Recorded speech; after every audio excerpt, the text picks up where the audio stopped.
It grows in abundance. It is pretty much available everywhere we exist. It is lightweight, yet very strong. It needs food to generate new cycles of life. It slowly decays in the natural environment, unleashing nutrients into the soil. It protects us from natural forces like the sun, protecting the surface below from the heat. And yet, we don't see it as value. I am Sanne Visser. As a researcher, designer, maker, educator, I am driven by the materials we already have around us. I've been using hair as a medium to create materials and objects that are regenerative and can create positive social and ecological change. And by this I mean to design and create within dynamic and complex systems in which human hair plays a big role in.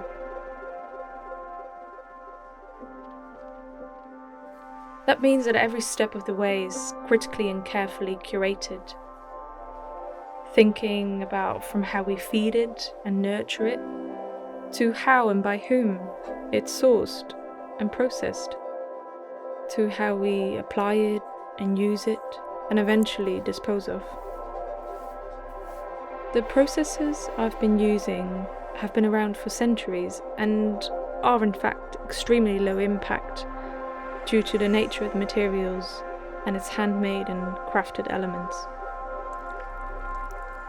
The fibres are thoroughly cleaned and sterilised, after which they are sorted and organised, giving the design and making process the freedom for creative decision making.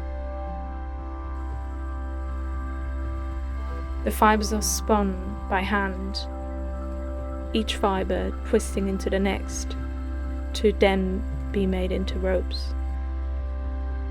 These are all ancient techniques passed down generation on generation. The techniques are all about balance, to get an even twist, an even tension, right amount of fibres, speed, pressure.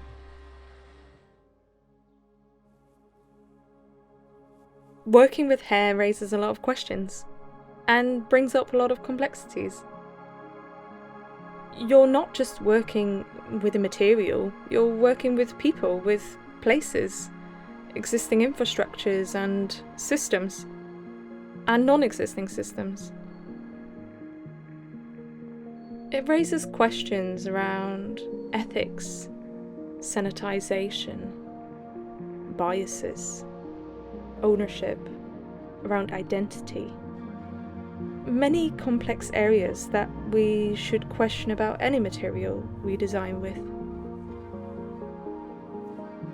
As long as you learn to listen to people, building up that trust and empathy with people you work with in these systems, whether that is spinners, rope makers, hairdressers, barbers, anthropologists, chemists, then I think there is a lot you can change.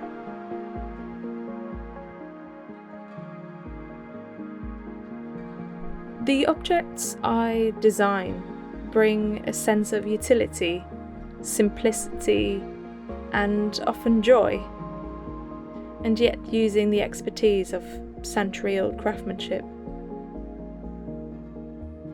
If we learn how to understand we are part of nature, learn how to love ourselves and others in our truest form, then I think there is a lot we can change in the way we do things, create, design and make.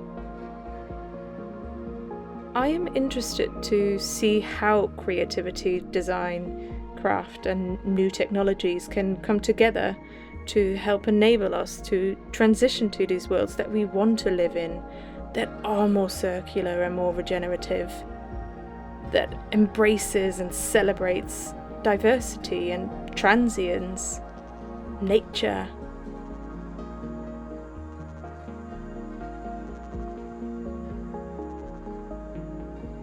but there has to be together with others, learning from the past and understanding that everything is related and interconnected.